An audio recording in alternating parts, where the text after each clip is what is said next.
Hello, everybody. Welcome back to the Bossies podcast, a great place to play games and be better. I'm one of your hosts, Corey Dirrig, and alongside me, as always, PC Muscle Race himself, LeRon Dawkins. Hey, what's poppin'? Hey, LeRon. Hey, what's up, Corey? I don't know. Just you and me. Me tonight. I am the other one of the hosts. You are one of the other hosts. Yes, you are. Eating a ginormous bowl of kettle corn tonight. He's snacking. He's hosting. He's doing it all. What? How do I have 10 notifications on Twitter? I don't understand that. Whatever. I don't care. How's it going, man? You doing all right? Living life, trying not to be stressed. Yeah, I hear that. I am in the process of I'm not in the process of relocating. I am in the process of trying to find a place to relocate to. I am moving. Moving always sucks. I know. I absolutely hate it. Yeah. That sucks, man. Moving sucks. Yeah, and I feel like I hate moving. I tried not to move, and I feel like I probably will be moved. I probably will have like 5 or 6 big moves left in my life, before I finally get to a place where I'm like, I'm done moving. Yeah, I told my wife when we moved here, I said, if you want to move, you're leaving me here because I'm not moving again. So that's how that went. So yeah, I'm just kind of wrapping some stuff up for work and trying to not, kill myself over it. But well, it's Thanksgiving week. Are you at least ready for the holiday? No, not one bit. It's fine though. It's cool. It's fine. I mean, I'm not ready for the holiday either. We're going to my parents for some sort of meal. But I mean, we're not really doing anything super big. Mm-hmm. The big one is Christmas and Hanukkah. So those are the two kind of bigger ones that we're kind of preparing for. That's right, because your wife's side of the family is Jewish, right? Yep. So how? You know what? Actually, I'll say this question for Christmas time, I guess. Even though I know Hanukkah and Christmas are not quite the same thing. No, they're not. Mostly because one has to do with Jesus and the other one doesn't believe in Jesus. So, It's so, I was about to say so bizarre, but I don't want to offend anybody. But it's so, it's so different. It's so different, because I grew up Christian and Southern Baptist and stuff like that, and Jesus has always been this thing, Well, it's not that they don't believe in him; they just don't believe he was the son of God or whatever, right? Because it's more of the historical version of Jesus and not the, I don't know what you call it. The iconography. Yeah, that. Yep. So, welcome to the Boss Rush Religion cast. We're not doing this tonight. If you have a religion you want us to talk about, leave us in the comments. No, I'm just kidding. We're not here to talk about that. We're here to talk about video games and a lot of Game of the Year stuff, LeRon. It's coming up fast. Yeah. Coming up fast. Yeah, what are we going to do? I don't know. But you just disappeared. No, I had to make an adjustment that I did not need the camera to see. Oh. Well then. Before we get in all this whatever this garbage is, Game of the Year stuff, what are you playing? You told me you've actually beat a game. I beat a game. That's I think that's a shocker. I think it's really the 3rd game I beat this year. that might be more than me. I beat Dispatch over the weekend. Oh, yeah. I saw you I saw in the group chat. Or yeah, one of the several we're in. That game was a nice big surprise. It was I'm putting in the category of a palate cleanser game because oh my god, it was the it was the game I didn't know I needed to play right there. You know, Mm-hmm. and the fact that it's a new game too. You know, Yeah. all right. So Pat kind of talked about this earlier, but for the people who don't know, Dispatch is a game made by former creators of like the Telltale series games, um, with amazing artwork done by Critical Role. Critical Role. If anyone's ever seen the Amazon Prime fantasy series Legend of Ex Machina, I'm sorry, Vox Machina, Ex Machina. That's a video game. The Legend of Vox Machina. Then you will be intimate with the art style and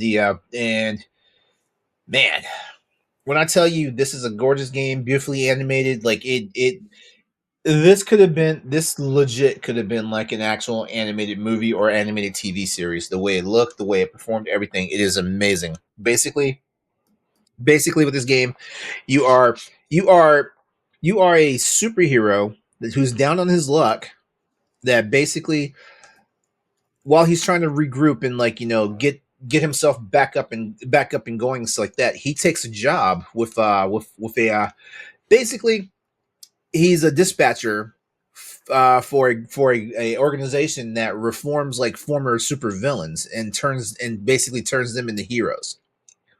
Um, so yeah, so the game is 8 chapters long. They're not long chapters. As a matter of fact, most of the chapters, unless if you're even if you're being really slow, most of the chapters won't even take you like longer than an hour to like play through and beat. But it is a well contained story. If anyone's familiar with the Telltale like brand, basically it's basically choose your own adventure. There are some QTE elements into it and stuff like that. So it keeps you on your toes, so you're interactive in the game and stuff.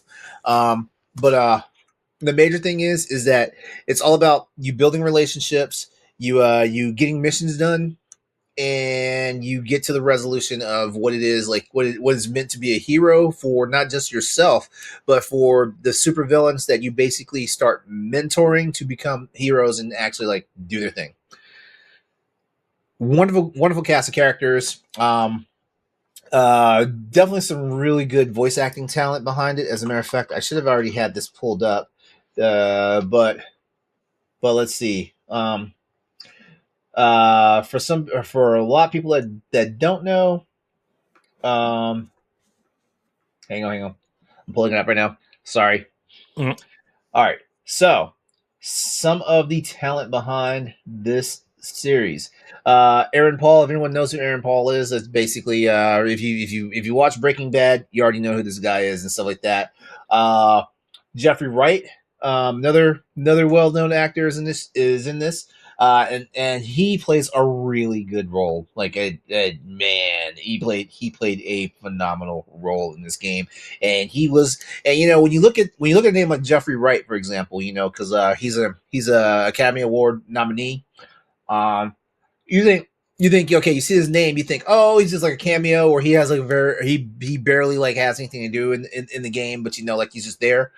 No, like he's one of the main characters for the most part, and like he has some pivotal stuff going on with his character.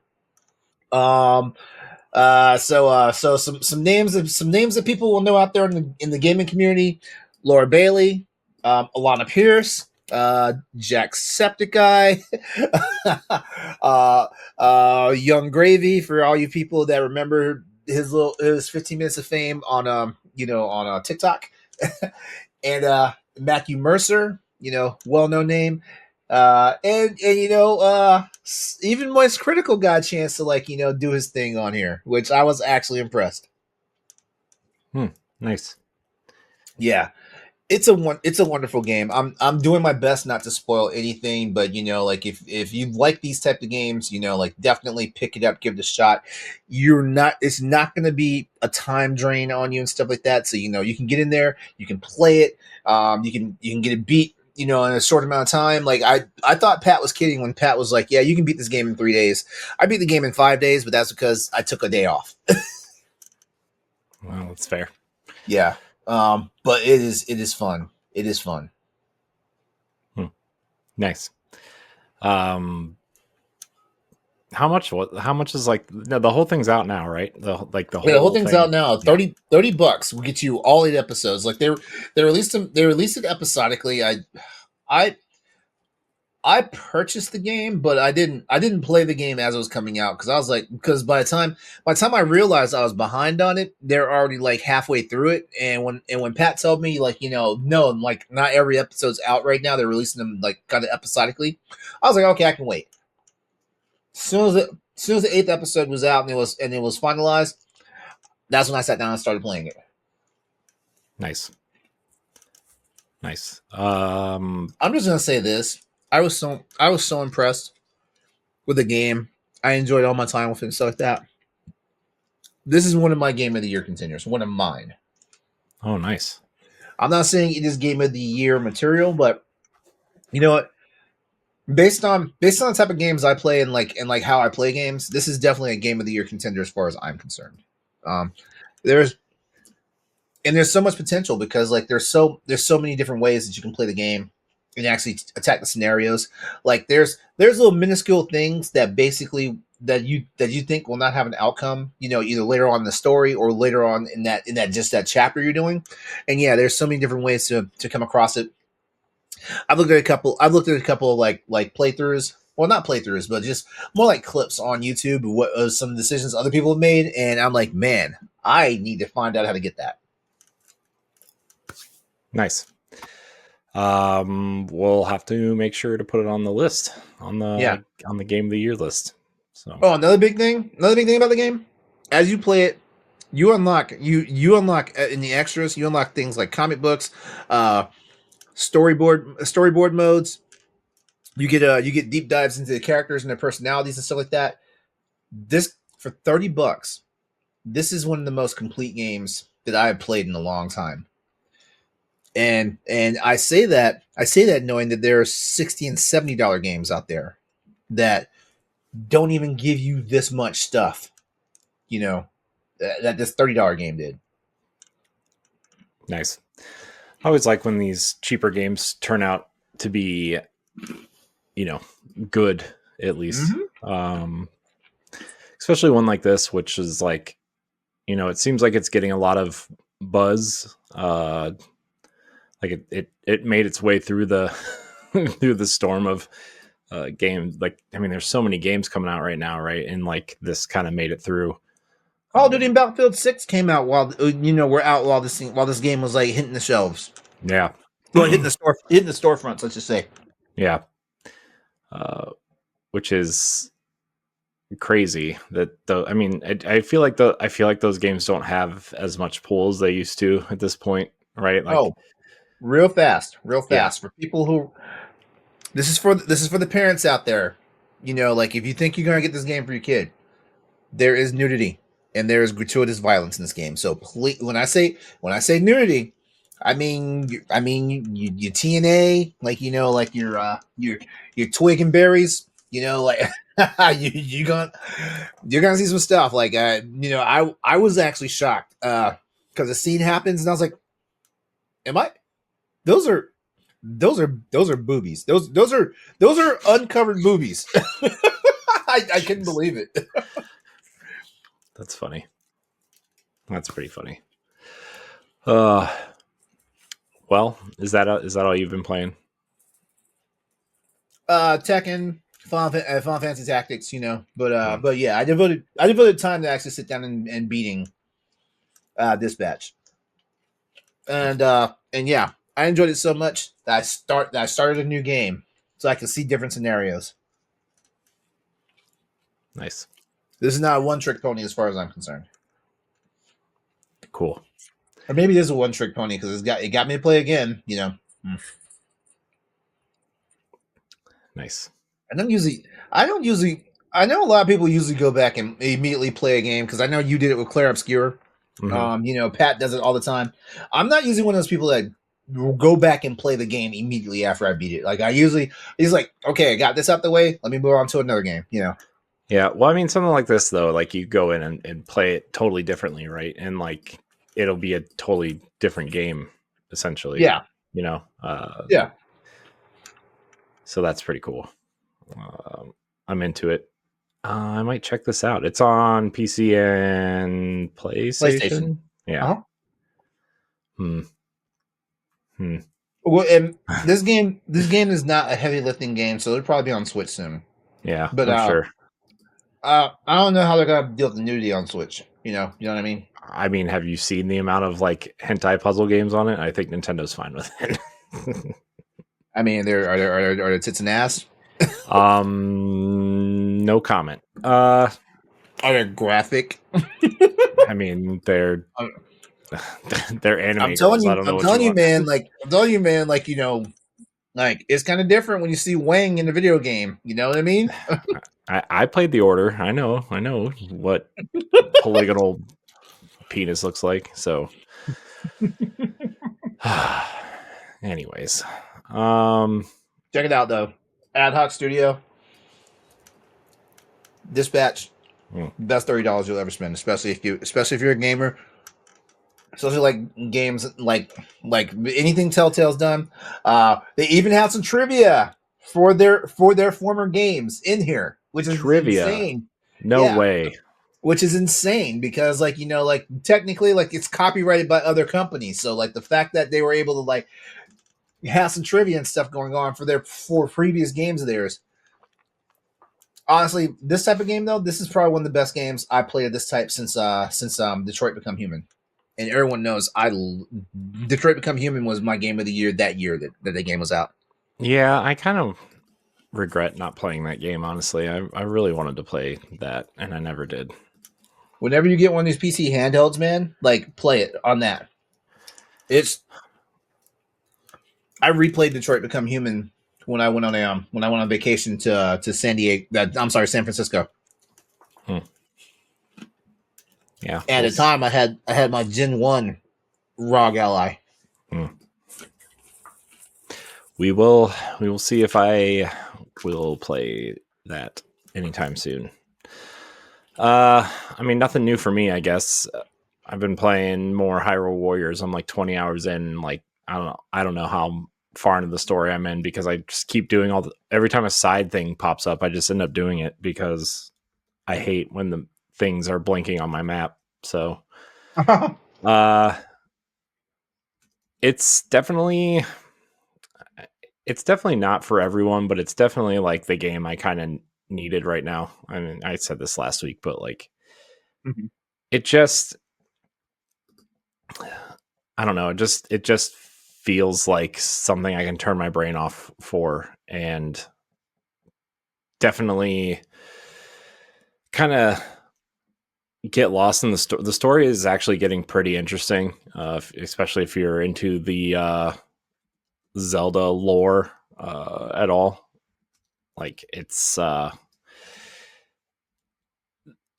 it really ties itself into Tears of the Kingdom like a lot.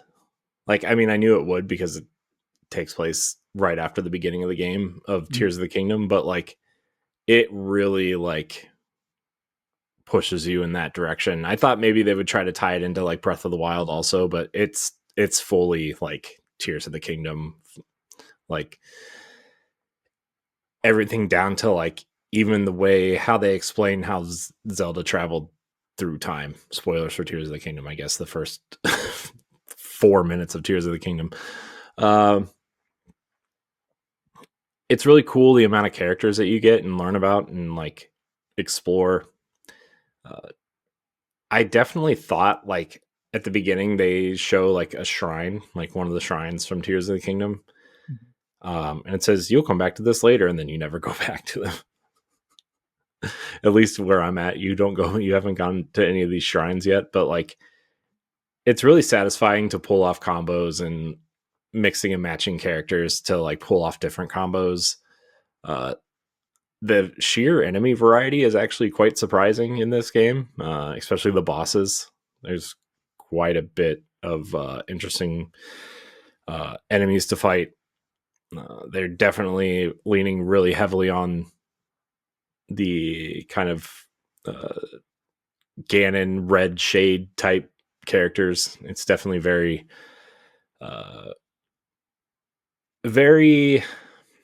how do I want to say this? Very pushing towards. I mean, it's Age of Imprisonment. You're gonna imprison Ganon at some point, I'm sure, but like, it's really cool the way they're telling the story and like how it's unfolding and learning more about the Zonai and like the different races at that time, and it's cool. I really like it. That's kind of it, though. I mean, I've been playing more Plants vs Zombies, but I don't know how much more I can say about Plants vs Zombies. I mean, Is that your is Plants vs Zombie your palate cleanser game right now? Yeah. I mean, it used to be Tetris, but like when this got announced, I'm like, I got to play through it. Oh! I did pick up Luminous. I haven't played it yet. Wait, the new one? Yeah, like the brand new one? Hmm? Like the VR one, but not VR. Yeah. The one made by the Tetris Effect people. Oh, wait, is it? Mm-hmm. Yeah. I didn't know that. Mm-hmm. Yeah. I did not know that. Okay. Yep. The more you know, LeRon. Because Tetris Effect was fun, but I didn't really devote a lot of time into it like I should have. But yeah. Well, I mean, it's Tetris. You've been playing it for 40 years, so I mean, it just looks nicer. The music is cool. But yeah, man, it's made by the Tetris Effect people. I'm shocked you didn't know that. That feels like something. It feels like something I should have known. It feels It like really something does. you would have told us about. Yeah. I've had an interesting year with gaming. And I'm really hoping I get back in touch with my gamer side. I I think the performance of Monster Hunter Wilds let me down, Hmm. and it kind of messed up like my drive for gaming. Yeah, this year's been really weird for me too. I feel, first of all, I was just so after the Bossies last year, I was so burnt out from like everything, and I'm still like feeling the effects of all that. I'm not gonna lie to you. I definitely like, man, I don't know how to like even explain how that like really. I mean, I'm proud of what we did. I just like afterwards, I was like, oh my gosh, I don't want to do anything ever again. And Yeah. like also like work out really busy at the same time, and I don't know, it was just a lot happened at the same time, and I just never caught up. Like, I still don't feel caught up, and we are getting ready. I mean, we're already behind where we were with the Bossies last year. So which we're going to talk about tonight a little bit. We've But got a show for you all. yeah, we do. Yeah, I don't know, man. This year's been weird. I haven't played almost anything that came out this year. Like, I played Claire Obscure. I don't even remember what I played at the beginning of the year, man. I mean, I played a lot of the Nintendo remakes that came out, like Donkey Kong and Xenoblade, but I don't know. Metroid Prime 4 comes out in like a week, so that'll be fun. Still on the fence about that. Well, I believe in you, LeRon. I believe that you will love it. I'm gonna need one of our heavy hitters from Boss Rush to grab this game, play it, and let me know how it is in the first week. Well, I told you what I did, right? I pre-ordered the amiibo, and Mm-hmm. like usually I pre-order stuff, and then like if I like I'll pre-order it on Amazon because they don't charge you until it ships. And so like I pre-ordered it and forgot about it, Uh-huh. and then They showed up. Yeah, they showed up. I'm like, oh, whoops. I didn't really. Which amiibos? The new Metroid Prime 4 ones. The I one meant I meant the one where she's on the motorcycle, and then the one of just her shooting her arm cannon. okay. Um so yeah, I don't know. They're sitting over here in the box. I haven't decided if I'm going to return them or not. Like, I kind of want them, but I don't know, man. $70 for 2 amiibo is a lot of money.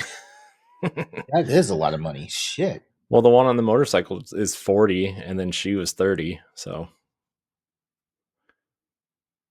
Yeah, these amiibo are Wait. getting out of So hand. yeah, amiibos are starting to get way too expensive. Yeah, they're very expensive. Um, I not remember, super I happy remember when about I them. was ringing, I remember ringing my hands about a $20 amiibo. You know what I mean? Yeah, dude, they used to be $12.99. I don't ever remember that. And I used to work at GameStop. Yeah, well, they were always more expensive at GameStop. Mm-hmm. They were like 13 or 14.99, Mm. and then at Best Buy they were like 12.99. But yeah, man, I was like, man, when they bumped the price up to like when Breath of the Wild came out and those ones were like 17.99, I'm like, oh man, they're getting expensive, and now they're like $30. It's fine. We've all got money, right? In this economy, we're all rich. If you That's say so. that's what the government wants us to think, right? I know that Uh, way. If we can keep they want us to keep the hope alive for them. yeah, there's no hope, everybody. Enjoy your life while it lasts, I guess. That got dark. Anyways, let's talk about. Speaking of dark, let's talk about the Game Awards. Jeff Keighley announced the nominees for the Game Awards last week. We should go through some of these. I don't think we need to go through all of them. Like I don't think we need to go through, you know, Thank God. Thank God. We best don't. We don't. esports, best esports athlete, uh, content creator of the year. I turned us down. I'm sorry if we would just blow that category out of the water, so I politely declined. So I don't know. Let's each pick like 3 or 4 categories to go through and just kind of you wanna go first? You wanna pick a category to go through first, and then we'll run back Sure. through one. Let's see. I heard there was a lot of controversy about best fighting game. So let's start there. All right, let's see what's here. All right, so we got 2XKO, which is the Riot Games fighting game, right? Yeah. Capcom Fighting Collection 2, which it's a collection. I'm not sure that counts. Fatal Fury City of Wolves, Mortal Kombat Legacy Collection, and Virtua Fighter Revo World Stage. I feel like Virtua Fighter's been out for like 12 years. I feel like that game's been out forever. 2 collections in here. I don't know, man. Feels Yeah. like The a only Yeah, I mean, like stretch. honestly, it feels like the only real fight here is between 2XKO, Fatal Fury, and Virtual Fighter 5 Revo, Mm-hmm. which I think VF5 Revo is actually looking more like a rehash.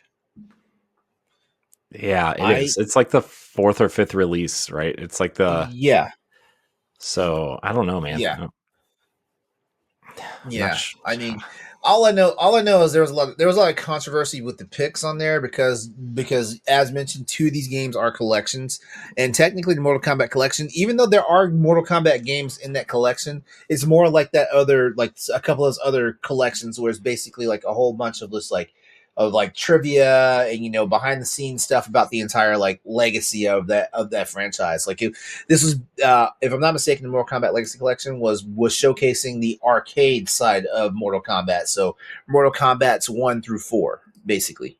Mhm. Yeah. They said they might add stuff in the future, which would be Yeah, cool. Like what was it? The Shylon monks would be cool. The anthology. Is the anthology on there? Sub Zero anthology on there? I don't think so. I mean, that would be cool. Anything basically between like 5 and 8, I guess. Also, Yeah, um, but yeah. I don't know. Like if I looking at this list, if I were to pick what might win best fighting game, this is just me. I think Fatal Fury City of the Wolves might do it, but this is also me as a person that has not played any one of these games. yeah, I mean, it's just yeah, I don't know, man. I heard that. I mean, that Riot one has a bunch of Street Fighter people behind it, so Mm-hmm. I don't know. I just feel like this is kind of a stretch category. I mean, you got Virtual Fighter 5 in here again for some reason. Yeah. It's kind of a stretch. Yeah. But all right, I'm gonna go with let's talk about the most anticipated game. Most anticipated game. Yep. So we have 007 First Light, Grand Theft Auto 6, Marvel's Wolverine, Resident Evil Requiem, and The Witcher 4. Now you know what? This is a fantastic lineup. Yeah, sure it Uh, is. because there's literally there's four games on this that I personally am probably going to like pick up. Yeah. Yeah, I mean, I will definitely be playing some of these. I would really like to play 007. I really can't wait for Wolverine. Out of this list, that's probably my most anticipated game, Wolverine. honestly. Yeah. Um, it just This when they is showed that this is gonna trailer, it be looks so good. this is gonna be wild for me because anyone that knows me is probably like he this would never be a game he would want to get first out of this list, but it's GTA 6 for me. I mean, that doesn't surprise me really. I mean, I'm not a GTA guy. I mean, like I I don't hate GTA, but I don't love GTA if that makes any sense, you know. But based on the the more and more they do the Grand Theft Auto formula, here's the one thing I will say, like, you know, like they found a way to make you to get you invested in the characters.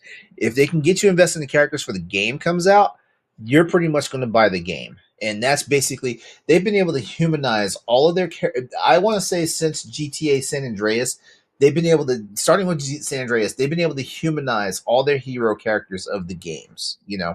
Mm-hmm. And you know that's the thing now, you know, because everybody knows the GTA formula at this point, you know, steal cars, create mayhem, you know, like just do dumb shit, Yeah.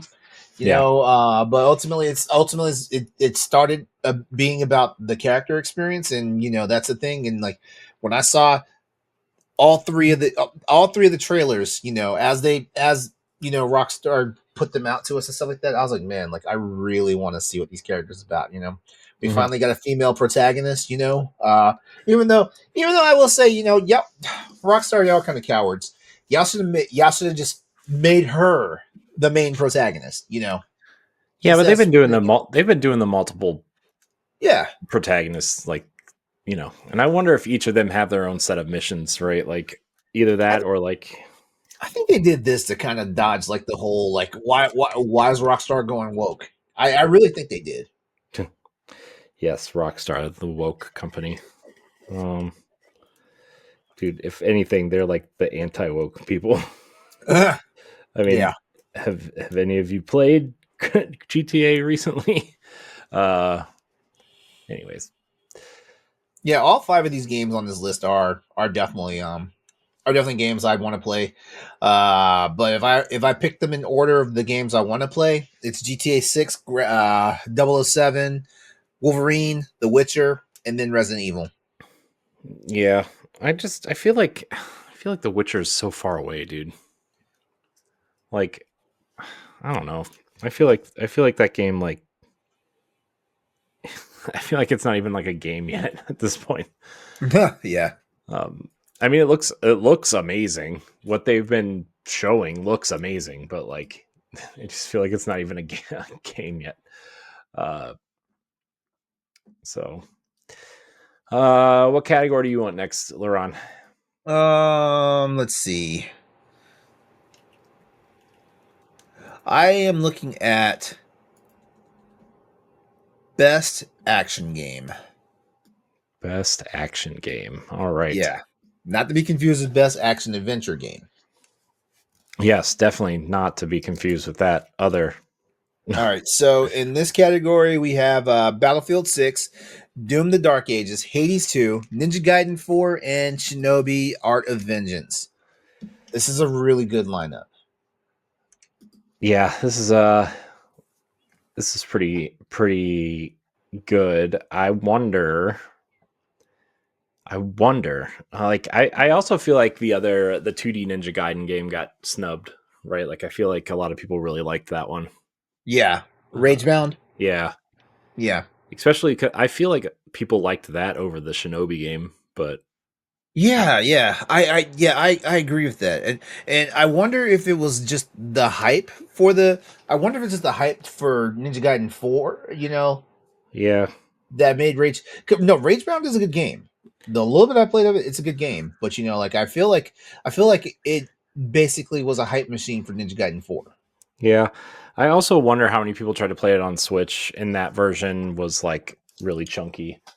Uh-huh. Um, especially like games people, right? Like that version, and like I guess the Steam Deck version was also not very optimized. Yeah. And that's where people kind of want lean towards to play these games. So I don't know, but I feel like that got snubbed. Trying to think if there's now knowing anything the else. I don't. now knowing the way the Game Awards is, like I feel like the darling of this category is going to be Hades 2. Just knowing what I know about the Game Awards and like Mhm.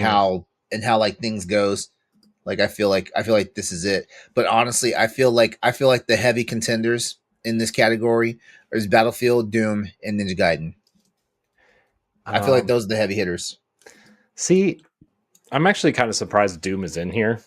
I feel like Oh a yeah, lot of people thought this was a step down from the previous ones. I've heard that narrative. I've heard that.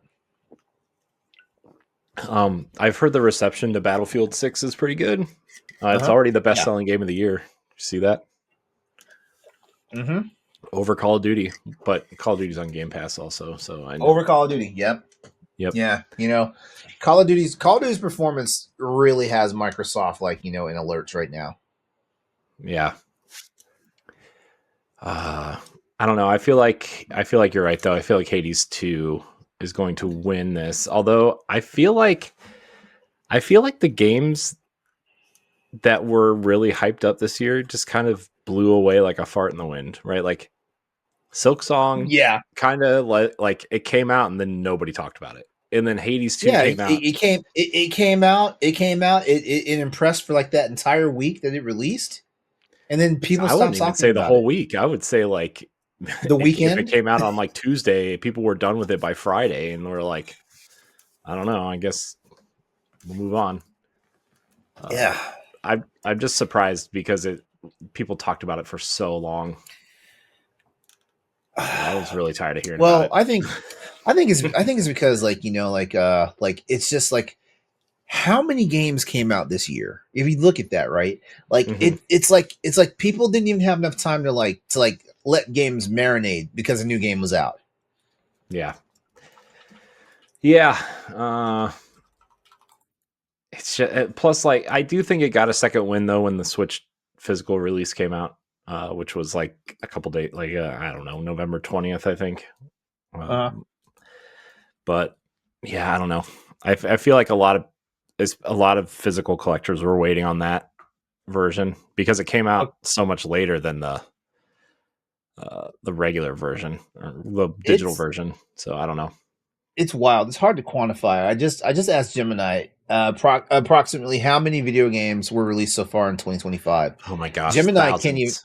Gemini can't even give a specific number overall, but it says as of November 25th, over 17,700 video games have been released on the Steam platform.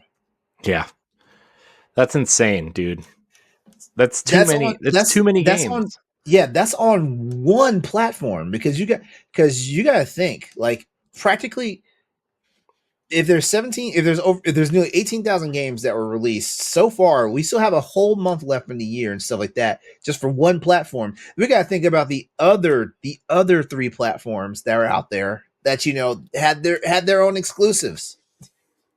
Yeah, it's ridiculous, man. There's too many games, and like now people want to use AI to get their games out faster, and it's like what? So we can have more games that nobody buys because there's too many of that them. nobody Like that nobody buys or and no one gives a shit about because like AI built the games. yeah, so like I don't know, man. I just kind of feel like we're at this point. I don't know. Games are like I know game development isn't easy, but I'm just saying this as a thing, right? Where like I feel like game development is too easy at this point to develop. It's the tools are readily available for you to develop and release your own game without a publisher anymore. That Yeah. like it just has given people this kind of ability to like, flood the market with these games. And I mean, AAA is feeling it, indies are feeling it. The only the only companies that seem to not be feeling it are like Nintendo and like Sony's first party, for the most part. I mean, and then companies like Arc Raiders took off, right? Arc Raiders is pretty popular now, Yeah, and Arc Raiders is doing pretty well. yeah, in games like that, right? And I don't know, man. I don't know what the answer is. I don't know what the right answer is, but the one thing we don't need is more games. We could stop buying games now and be satisfied for the rest of our lives with the games that, like, the amount of games that I own or are available on like Game Pass or PlayStation Plus, or the games that are given out on Epic Game Yeah. Store, Amazon, whatever, Twitch Game Prime, whatever they're calling it these days. Just too many, man. Thank you for reminding me. I didn't. I need to check in to the Epic Game Store right now and get my free games from last week. Yeah. Because Don't say that out thanks. loud. The people who care about their Steam libraries will come get you. They'll get you. I care about my Steam libraries. What the fuck? if I don't know, as a PC gamer, if people don't know this by now, as a PC gamer, like I am completely dialed into the to the Steam ecosystem. You know, But when um, Microsoft releases their new PC setup, are you gonna switch stores 22 years later? no, Oh, but they're hoping you are. they hope. Yeah, they hope. Oh my gosh, dude. I can't tell you how much I just am not into Microsoft right now. Yeah, year They after anger me. yeah, like I've noticed your attitude towards Microsoft over the last 2.5, 3 years now, and I'm just tired, it's man. yeah, it's I'm so sorry, man. It's probably not great for somebody who runs an Xbox podcast, but that's fine. Yeah, I mean, We complain there too. Too much probably, but it's fine. It's all fine, LeRon. It's all fine. I was gonna say, oh, how the mighty have fallen, but has Xbox ever been mighty? I mean, 360 was. I would say the 360 they were pretty dominant, Hmm. at least initially. I can okay, I can get behind that. All right, LeRon. Let's go to. You know what? Let's go to best performance, because this is getting a lot of. This has a lot of controversy behind it. Best performance. This is okay. This is for acting in the game, right? Yep. Tell me what you notice here, LeRon. It's all Claire Obscure. Yep. And yeah. Yep. It's Claire. Okay, so let me back this up. It's three people, British people, two Asian people, and one American. Yeah. And Yeah. I'm not even calling like a racist card or whatnot, but it's just wow, you've got three actors from the same game. Yeah, that's too many. That's Two, okay, maybe two, okay, but three, especially because like, so let me run down the names real quick. So we have Ben Starr for Clair Obscur Expedition 33. We have Charlie mm, Cox for Clair Obscur Expedition 33. Jennifer English from Clair Obscur Expedition 33. Then we have Erika Ishii for Ghost of Yote, Kanatu Kato from Silent Hill F, and Troy Baker for Indiana Jones and the Great Circle.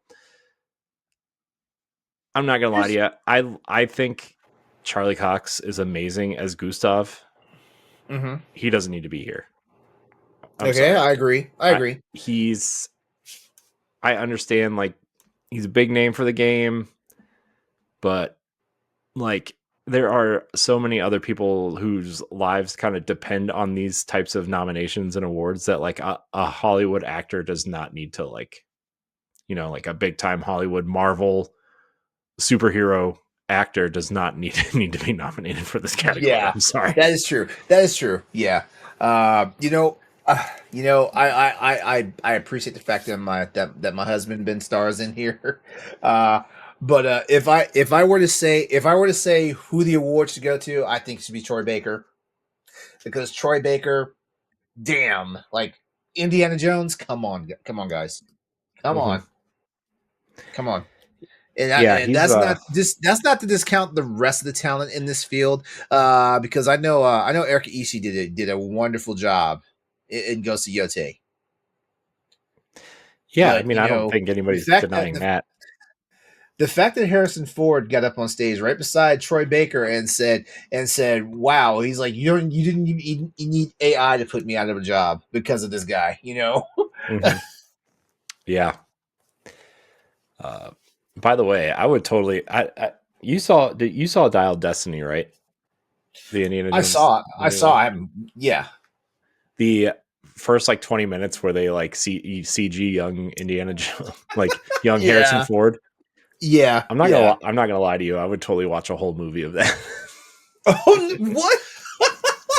Dude, the first Okay. 20 minutes of that movie is the best part of the whole movie. Okay, you are right about that. You are right about that. um, yeah. Anyways, people can at me if they want. I don't care. You know they are. You know they I are. know. I know that Jennifer English won it at the Golden Joysticks, so Mhm. my bet would be that she is the front runner for this. Yeah, I Um, say it's between her and Troy Baker.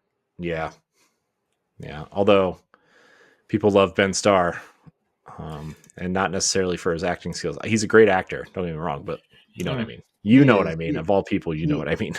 he is so easy on the eyes. So easy on the eyes, the ears. I'm not gonna say much else. Are you sure you want to keep going? You sure you don't want to keep going? It sounds like you want to keep going. I'm fine. I'm fine. Okay, I promise. if you say so.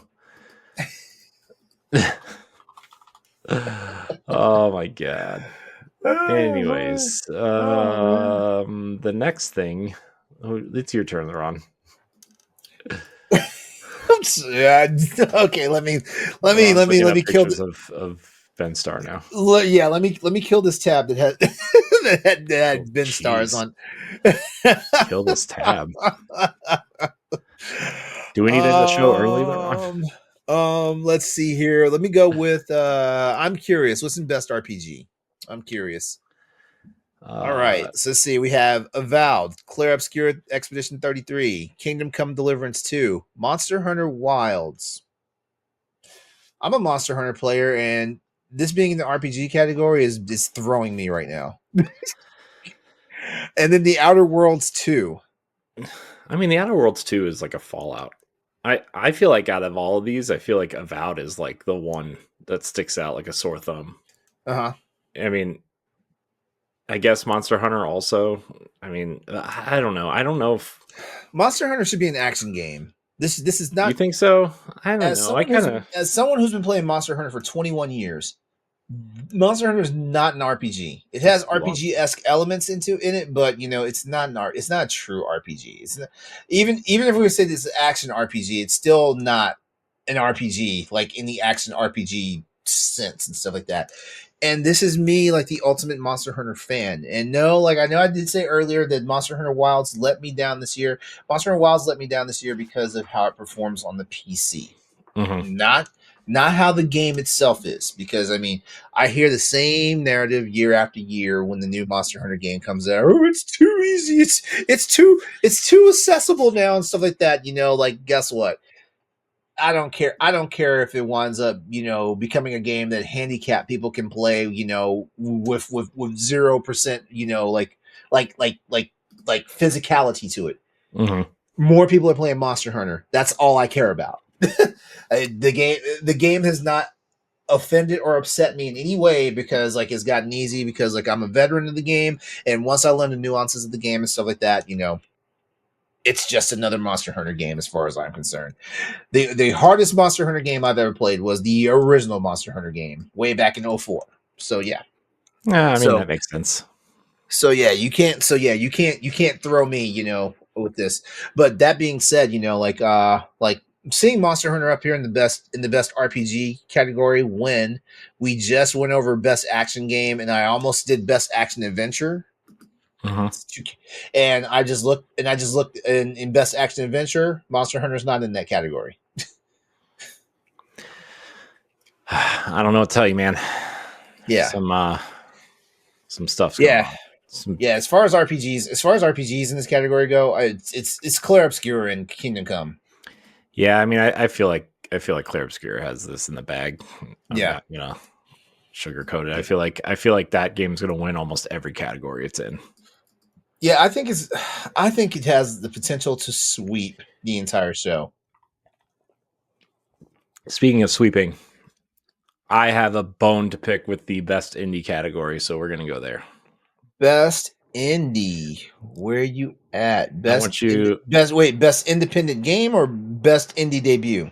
uh hold on, which one is it? Best indie game. Best independent Best game. best independent game. I All want right. you to tell me how many of these games are actually indie games. I'll give you a hint. It's less than 3.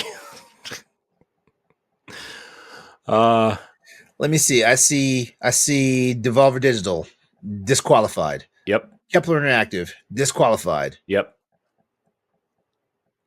I mean, any of the. Uh I mean, Dotamu's a pretty significant publisher, yeah, I was about to say Dotemu or and Dotemu, however you want to pronounce it in this day and age. Yep, they're disqualified. Raw Fury So is a huge publisher. yeah, so it's Supergiant and Team Cherry. Yep. Clear And, Obscure and, is. I'm sorry, Clear Obscure Expedition 33 is not an indie game. yeah, no. It is not an indie game. I love I, that I game, but I swear this is like the fourth year in a row that there's a freaking like controversy with mhm. best indie when it comes to the Game Awards. Yeah. Like, I mean, did you like see the one developer? I think we mentioned it last week, but like there's a developer that got nominated for best debut game, and they're like, "This isn't my debut game. I'm pulling out of the awards." yeah, well, yeah. I think so far there's been like three different people or three different developers or studios or games that like recused themselves from like the Game Awards. Mm-hmm. It's too many. It's too. I mean, I here's the thing though. Like, I guess the way it works is that like the way it works is they send you a ballot and you fill out which games you think deserve to be in each category. You don't just vote on games. You actually write like a write-in almost the games, and then they count it from that. So like this is on the journalists and stuff, but then I feel like the people who are like going through these need to like do a better job of curating the the list of Yeah, like because I was this gonna say, isn't an indie game. shouldn't there be some professionalism, in like the industry to know like this is not an indie game, this is not an RPG, this is not this, this is not that, this is not a platformer, this is not a fighting game, like I feel Yep. this is I why this is kind of why we like you, me, David Lasby, Stephanie, Dan Murphy, like we all sat down, brainstormed, and came up with the idea for the Bossies. mhm. And I feel like we're experts in our own right just because we are gamers, but at the same time we are not the definitive experts. But why does it feel like sometimes we're getting it right better than the Game Awards, which generates a lot of cash Mhm. and generates a lot of buzz and hype for video games. Why why are we doing a better job? That's You know, a great question, LeRon. why are we doing a better job? Like we are influencers, we're content creators. We are not in the industry like they are. I'm sorry if I influenced anybody to do anything. I'm not. Yeah, this is the cult of Dawkins. Like whatever I say, you should be doing it. There should be no question. Play fucking Monster Hunter. I don't care any Monster Hunter game. Pre-order Monster Hunter Stories 3. I mean, yeah, that game looks great, but that game looks amazing. Yeah, I mean, I'm not denying that it. You know what? Here's the crazy part. Like ever since Monster Hunter Stories 1 came out, anytime I see anything new in the Monster Hunter Stories realm, I get hot and bothered now. Like Monster Hunter Stories 2 was freaking amazing, and I'm like, how are they gonna top this? The trailer for Monster Hunter Stories 3 is like, oh my god, they topped it. Yep. That's one of my most anticipated games. I'm sure it is. I actually re-downloaded Monster Hunter Stories 2 because I heard it actually runs well on the Switch too. I need to finish playing it. I started playing it on Switch on the original Switch, and then when I got my ROG Ally, I bought a copy of it. So yeah, I double dipped, and here we are. and I just have not had a chance to beat it yet. Maybe that'll be. I can play that in Final Fantasy. No, I can't. No, those two games are time sinks for me. Like Final Fantasy Tactics, Yeah. All right. So breaking news, LeRon. Breaking news. Are you ready for this? Mm-hmm. Death Stranding 2 on the beach rated ESRB for PC as of 27 minutes ago. Oh, okay. I'm not sure when I will play that because I still haven't played and beaten the first one, and I have it on PlayStation and PC, but the PlayStation copy I have is a free copy. I mean, free is free, man. Yeah. And actually, now that I think about it, I have both versions of Death Stranding on the PC because one is free, and one of them was I'm subscribed to the Humble Bundle. So I have the director's cut or director's edition, whatever version it is. But yeah, we were talking about best indie. So let me see. We've got Absolem. Was it Ball X Pit or Ball Cross Pit? It's just called Ball Pit. Then why the hell they put an X in there? I don't know, man. I'm just telling you. It's just called Ball Pit. I don't know. Disqualified. Devolver Digital. What for naming convention? Yeah, that too. Disqualified. Blueprints, Clair Obscur Expedition 33, Hades 2, and Hollow Knight Silksong. Now, based off of what we just said about Silksong a little earlier, I have a funny feeling it's Clair Obscur and Hades that are going to fight this one out. They're going to fight out this one. I mean, sure, but also I heard really good stuff about Absolem though. Yeah, I've heard Ball Pit actually has a very Balatro type quality to it. It's super addictive. It's like this year's Vampire Survivors mixed with Balatro, essentially. But yeah, I mean, I don't know, man. I can't. This should just say best debut game because 3 of the 4 of these are not indie games. So yeah, as a matter of fact, because I'm looking in the best debut indie games, and yeah, Clair Obscur is in that one. Yep. But hey, Dispatch is in there, so we already know where my vote's going to go. Yeah.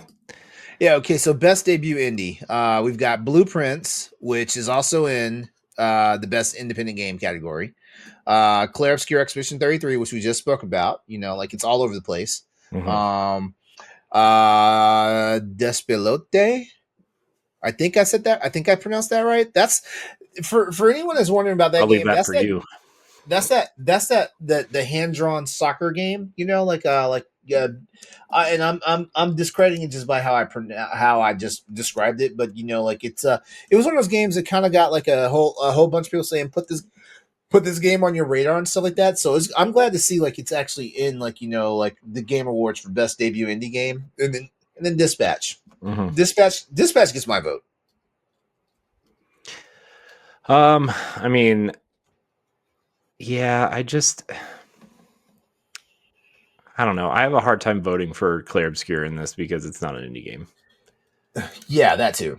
Also, it's up for Game of the Year, so it'll win that instantly. Yeah, yeah. So yeah, so yeah. Uh, I feel like when see here's the thing about it. I feel like when you know a certain game is going, I feel like for organizers of like award shows like this, if you know a game is going to be in the game of the year category, it should kind of pull it out of like one or two other categories it's in, yeah, or if anything, say honorable mention, like it should be Blueprints, Despilote, and Dispatch with honorable mention to Clair Obscur Expedition 33. And when you say honorable mention, that means it does not rank. yep. It just means it gets a mention, but it does not rank. Hmm. And that's fair, because like I feel like honorable mentions by itself is an award by itself, when you see whatever it's surrounded by. You know what I mean? Yep. We should do that this year for the Bossies. Have like XYZ number games, and then have an honorable mention for each category. Yeah, I was thinking about doing that. Of like, I mean, we kind of did that last year, though. I mean, a little bit, but We did, but I feel like we didn't give it enough fanfare. So like I feel like our audience didn't catch on to it. Our yeah, audience was like, "Oh, it's kudos that they mentioned that," but I don't think they actually like caught on that like it was being done. yeah, we'll do a better job of I was about to say we'll be better. yeah. Ah, Man, all right, good you got times, the huh? next category. Oh, do I? Okay. Yeah, All right. Well, let's get up here to best. Let's do best art direction. best art direction. Hmm. So shocking list. Wow. Clair Obscur Expedition 33, Death Stranding 2 on the Beach, Ghost of Yote, Hades 2, and Hollow Knight Silk Song. Wow. Okay, Clair Obscur Expedition 33 was a great looking game, but when you look at the other four games it's stacked up against, I don't think it wins. As a my matter of fact, I would my say, oh, go ahead. my only fight back on I think something like Hades. Well, I feel like man, I feel like we've seen all these before though. That's the problem, Yeah, right? Like Hollow Knight is just the same art style as Silk Song. Hades exactly. 2 is the same as Hades. Ghost of Yote is the same as Ghost of Tsushima. Death Stranding is literally Death Stranding. Like Actually, Clair I saw Obscur, I saw Ghost of Yote on a PS5 Pro, I mean, it looks and amazing. Don't get me it wrong. looks it yeah like yeah it looks like Ghost of Tsushima in spirit, Hmm. but it makes Ghost of Tsushima look like an old like last generation's game, which that it's true it is. Yeah. Uh, I think when you get into especially when you open up the final act of Clair Obscur and you go through like act 2 essentially like the second part of act 2 and act 3 all the extra stuff that you can kind of go do. I feel like the art style gets a little bit more open. Uh, I don't want to spoil it for anybody who hasn't finished it, but like there's some pretty interesting things that happen in that game, especially like the final boss battle and the things that happen afterwards are pretty cool, like artistically. Um, and then some of the bigger boss fights that you have in Act Two are pretty interesting. Uh, I don't really know what wins this category to be honest. Part of me feels like part of me feels like Silk Song will win this because it's not going to be winning it's not a going to lot of win other anything things. else. I don't know. And I'm not saying it like that to be mean or anything No, like I'm not that. Like, either. I just like I said, I feel like Silk Song came and went. Like just I don't know anybody who's still playing it, you know? Pat did a games cast on it and like it just kind of came and went, you know? yeah. I don't know, man. I don't know. I mean, Death Stranding and Ghost of Yote are both beautiful games too. So I don't know what to tell you. Um so All right, LeRon, it's your turn. Then we'll get All into right. game of the year Is after this? this one. Oh, I was about to say, is this the last? This is the last pick before we go game of the year. Yeah. All right. Then let's see. We just did game direction, didn't we? But no, we did art direction. Oh, art direction. Well, I just looked at game direction. It's the exact same. It's the exact same games. Is it? Oh my Well, gosh. split. No, Well, split Silk fiction. Song's gone. Split Fiction's in there. So we're not going to talk about this category. Let me see. So that being, I'm curious. What's this category is always a head scratcher for me. So let's look at best family. Oh, you mean best Nintendo game? Pretty much. Where? Well, I mean, Wait, where it's is it's a best little family? it's a little more varied than it was last year. Because last year was a mess. Mhm. As a matter of fact, before we even talk about like this year's nominees for best family, let me just go back to last year's best family. All right, so best family last year was Super Mario Party Jamboree, Princess Peach Showtime, The Plucky Squire, Legend of Mhm. Zelda Echoes of Wisdom. How is that a family game? I don't know. It's the same as like I'm like, how's Donkey Kong a family game? And then Astrobot, which Astrobot won. They're one Which player games. How is it a family game? Astrobot's a platformer. Plucky Squire is an I'm I, no, I'm not going to do this. We did this last year. We did this last year when this list came out. We're not going to do this. Okay, so this year for 2025, we have Split Fiction, Sonic Racing Cross Worlds, Mario Kart World, Lego Voyagers, Lego Party. Wow, go ahead, Lego, and then Donkey Kong Bonanza. Okay, I so mean, let me ask. it's gonna be between Mario Kart and the Sonic racing game. I feel You like want a to know? lot of people really like that Sonic racing game. Yeah, you want to know what pisses me off about this category? What? One, two, three, four, five of these games are actually platformer games, but there's no best platformer category for the Game Awards. Well, this is where they put them. I All don't know, right, man. I don't know what to all right. tell you, Let's man. let's let, you said Sonic Racing Yeah, is probably the strongest one. I feel like a lot of people. I feel like Mario Kart's going to win this, but it wouldn't surprise me if Sonic Racing Cross Worlds won. Um, It wouldn't surprise me if Mario Kart wins because I feel like this is the Nintendo Shill Award every year for the Game Awards. yeah, So I'm really curious though because Yosef Fares, like also gives Jeff Keighley, a boner whenever he steps out on stage. So I wonder how Split Fiction is going to perform this year because it's in at least two of the categories that we talked. Oh no, three categories that we talked about. yeah. So how's this going to do? Uh, I'm pretty sure Death Stranding's getting something. That way, Jeff can like dry hump, Kojima on stage once more. Jeez. Oh man, that makes me laugh every time. Speaking of which, let's go ahead and go to Game of the Year now. Oh jeez. Okay.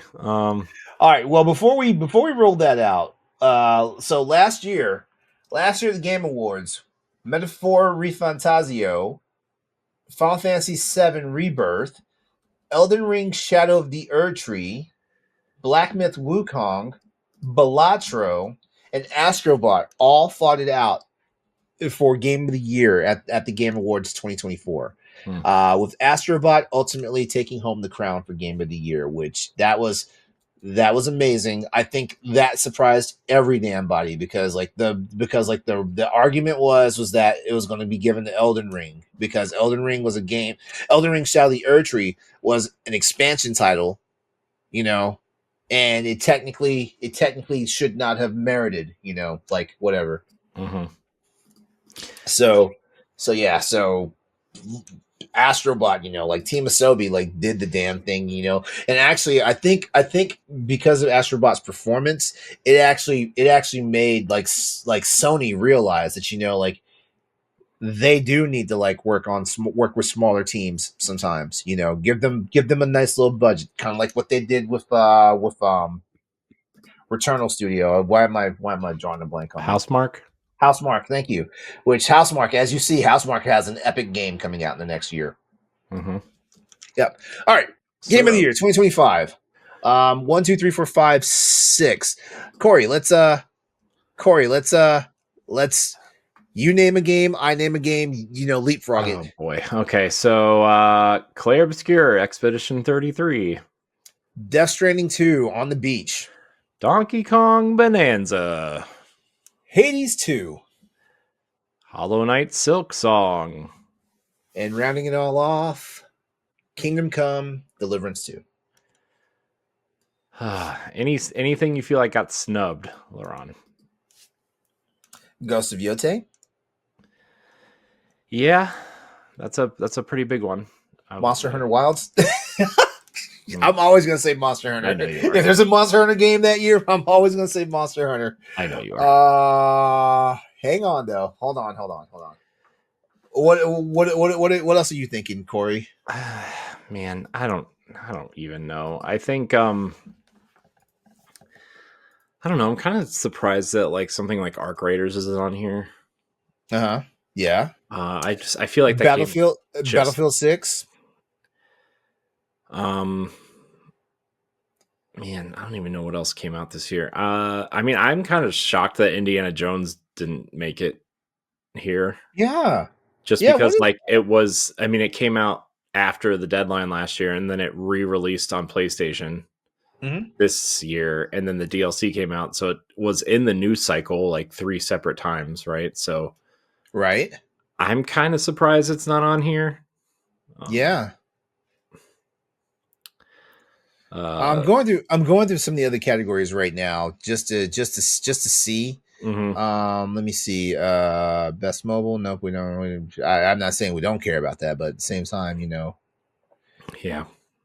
Best audio, best score, best art, best narrative. Same games. Shocking. Yeah. For over 18,000 games, for nearly 18,000 games coming out just on Steam alone, I feel like the Game Awards a discredit to the gaming industry. Are you shocked? I mean, I'm sure every single sponsor this year too is going to be either a 10-cent game, who's the NetEase game, or like I don't know, Saudi funded something, right? Like I don't know, man. I just feel like, I mean, look, I get he has to make money, right? Yeah, I know. But like, give some other games some love. I feel like. Yeah. Well, I also feel like based on what we talked about over the past few years of the Game Awards, I'm really starting to think that Jeff has like a lot of impartiality. Like he doesn't have that much to weigh in on this stuff. Like he tries to be as fair as possible. Like, it's his show, so he tries not to sway. But I also have a funny feeling that the people who are on these boards and stuff that get these games on there, they're trying to get in sway with him. So that's why I feel like certain games show up just to give Jeff Keighley the fan service. You know what I mean? Yeah. Yeah. All right. So let me be brutally honest here.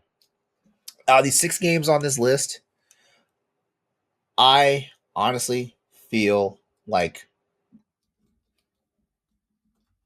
5 of them are not Game of the Year material. I would say, and that's me speaking objectively. I know there's 6 games on the list, which means only one can win. But out of the 6 games on here, only one of them is, in my opinion, out of these 6 games, Game of the Year material. What game would you say that would be? Clair Obscure. I mean, I think that's the shoe-in winner, to be honest. Yeah. Death Stranding 2 on the beach. The Death Stranding series is just too niche. It's just too niche. It sells decent numbers on PlayStation, and it gets better numbers when it comes out on PC. But Death Stranding 1 was very niche. Death Stranding 2 is proven to be even more niche. Donkey Kong Bonanza, wonderful game, but I've heard you and Ed talk about it, both like Pow Block as well as on the Boss Rush podcast, Mhm. and you guys said the same thing. It's a repetitious game. How's it? And you know, repetition is kind of relative, a relative term for all video games and stuff like that. But you know, like a game that has that much repetition, you know, like is it really a contender? Yeah, I mean, to be fair, I didn't play enough of it to get that far, but I also just did not enjoy what I was playing. Yeah, Uh, Hades two, Hades two, good game. Looks amazing. They've done a couple things to shake up the formula. I just feel like they didn't do enough to shake up the formula. Supergiant is a wonderful developer and publisher, you know, but I mhm. don't feel like Hades two did enough. Hades two is not Hades 2 is not going to, you know, do the lightning in the bottle the way Hades did. And this is saying a lot because Hades was in like pre-alpha phase for like 3 years before it was officially dropped. Dude, people could not stop talking about Hades 1. Like that game was in this. I feel like that game was around for years. Like people were Yeah. talking about the game for years. The same way that it's almost like the same way they were talking, like Baldur's Gate was being talked about, right? Like when it went into early Yes. Yeah. access, like I don't know, really Hollow early, Knight and then Silk Song. I feel like Hollow Knight Silk Song I feel like that game came out and it kind of shot his wad. You know, not saying it's a bad game, not saying it's a bad game, but like you said like 20 minutes ago while we were having this conversation, like it kind of came and went. You know, like it did Mhm. not keep up in the narrative. As a matter of fact, I don't even see let's plays of the games. You know, like right now. You yeah, know, like people aren't streaming it. People aren't like yeah, I was about to I don't say know. I'm about to jump on the Twitch right now. I bet you I do not see one Silk Song stream. I bet you I don't. I mean, I'm sure there's Let's see. some, but Nope. Here's what I'm seeing in my feed right now. Here's what I'm seeing in my feed right now. Arc Raiders, Dispatch. Um, Arc Raiders, Dispatch. Let me see some just chatting. Brawlhalla. Come on, Brawlhalla. People are Street Fighter Six, of course. Solo leveling. More Arc Raiders. Arc Raiders again. Dispatch again. Yeah, I've scrolled at least Call of Duty 7. That's the first Call of Duty I've seen. Call of Duty Black Ops 7. I mean, Claire Obscurus, Elden Ring, Claire Obscura again. Yeah. So I mean, no Silk Song. yeah, Oh, and by the and before you guys asked, um, Twitch just asked me to log in. So this is just the flat like Twitch. It's not even my curated feed right now. jeez. Yeah, I don't know, man. I feel like Claire Obscure is the clear shoe in for this. Yeah. It would shock me if anything else won. Honestly, even Donkey Kong. Like I know a lot of people loved that game when it came out, but like I don't know, man. I feel like I will be surprised if Claire Obscure does not win. I would too. But what would beat it? I mean, a Death Stranding would be the only other one on this list I feel like would come close to it. And if Death Stranding beats it, I will riot because we already know why it would beat it. Yeah, but that's the only thing I could think of that would like come close to beating it. You know, I out of this list, that is the clear shoe in, and I'm not just saying that because it's my game of the year. I'm saying that because of like everything else is derivative of something else, right? Even Donkey Kong is like derivative of Mario Odyssey, uh, except for like the destruction stuff. But like, you know, so yeah, I mean, I think the Game Awards are what, the 13th. That sounds right. Hold on. The Game Awards is what the hell? Like I was just on the damn page. December 11th All right, December 11th. at the Peacock Theater in Los Angeles. That's where it be live. That's where it be presented live. Oh, not at the Microsoft Theater this year. Yeah, no. That was the big deal this year. They're Dang, changing locations. dang. Well, uh, Microsoft just doesn't know what to do with anything these days, do they? Uh, all right. Well, that's kind of our coverage of the Game Awards. We'll be talking about that afterwards as well. LeRon, before we go, we should talk about these here Bossies. They are coming up real quick. See, now this gets me hot and bothered. Oh, I'm sure it does. So the Bossies are going to be a bit smaller this year for obvious reasons. If you're new here, last year's award show got very ambitious and very long. So we're going to kind of cut down some of the categories this year, but we're going to make it, I feel like we're going to make it more meaningful this year too. I want to try to get more people involved in terms of talking about their favorite games and stuff. And hopefully more Boss Rush people will be involved this year. But I don't know. I feel like we never really had our post-mortem for last year's either. Yeah, we never did. But yeah, I there's a lot of categories here that were there last year. I feel like we need to probably cut some. I feel like the entertainment ones were the ones that didn't get much love last year. I don't know. Is there anything that you think is missing or anything you think needs cut from this list? So right now we have Game of the Year, Best Nintendo Game, Best PlayStation Game, Best Xbox Game, Best Indie Game, Best PC Game, Best Film, Best TV Show, Developer of the Year, Best RPG, Horror Game, Platformer, Action Adventure Game, Action Game, Ongoing Game, Multiplayer Game, Narrative-Driven Game or Visual Novel, Remake or Remaster, Games Making the Biggest Impact, Best Adaptation, Most Memorable In-Game Moment, Hero of the Year, Best Performance, Most Unlikely Hero or Biggest Dork, Best Villain, Waifu of the Year, Husbando of the Year, Best Direction and Storytelling, Best Original Soundtrack, Best Sound Design, and Best Art Direction.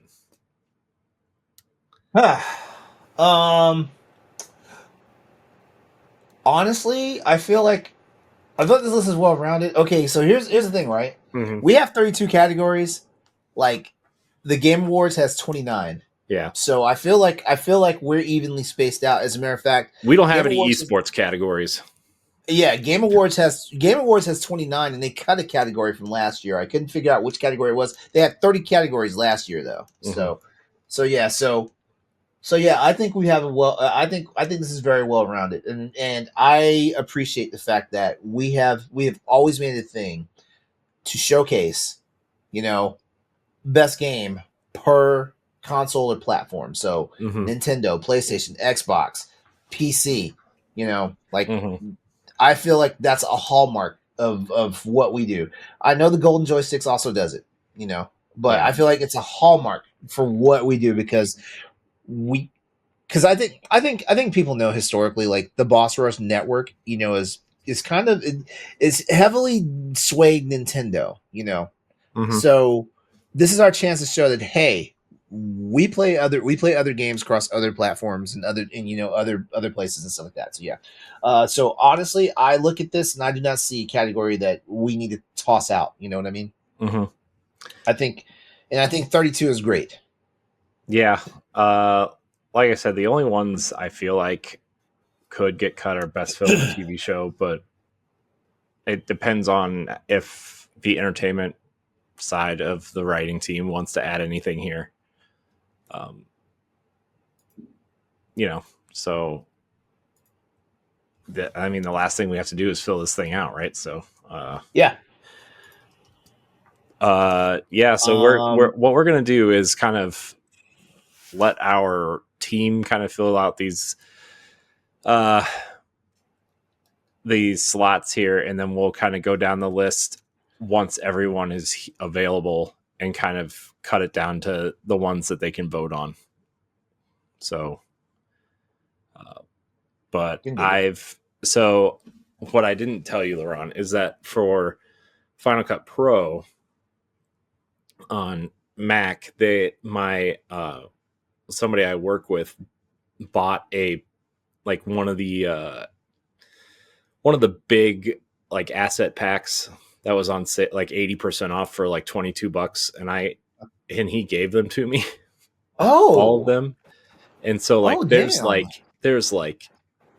new style things, there's awards, like digital award ceremony type things, there's all kinds of interesting lower thirds. Like there's all kinds of things that we could do this year with it. So I've been kind of playing around with some of those to kind of make templates for this.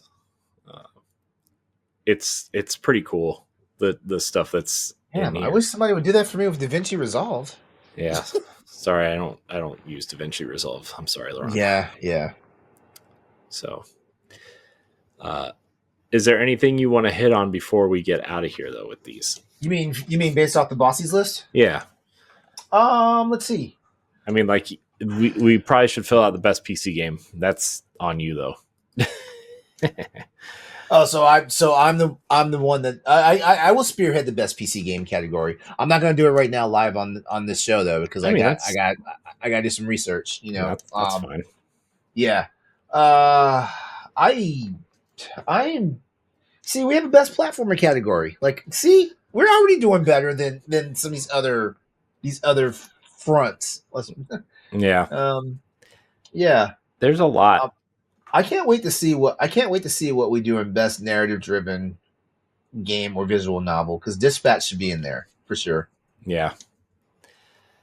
As a matter of fact, I'm going to type that in there right now. Yeah, I feel like there's something else that came out this year that was a visual. Oh, that Life is Strange game came out this year, right? Double Exposure. Yes, it did. Yeah. I feel like somebody's going to want to vote for that.